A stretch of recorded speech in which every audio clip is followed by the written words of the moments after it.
Suara azan yang dikumandangkan jauh lebih merdu daripada suaramu yang penuh kebohongan dan kedustaan. Azan adalah seruan untuk menunaikan ibadah sholat, sedangkan aturan yang kau buat sangat menyiksa umat.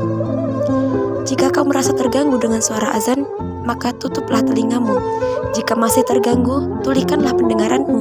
Jika kau masih terganggu, pergilah ke hutan, hindari perkotaan dan pedesaan, hiduplah sendirian, maka di situ kau tidak akan mendengar suara azan. Yang akan kau dengar adalah gonggongan para hewan. Mudah kan?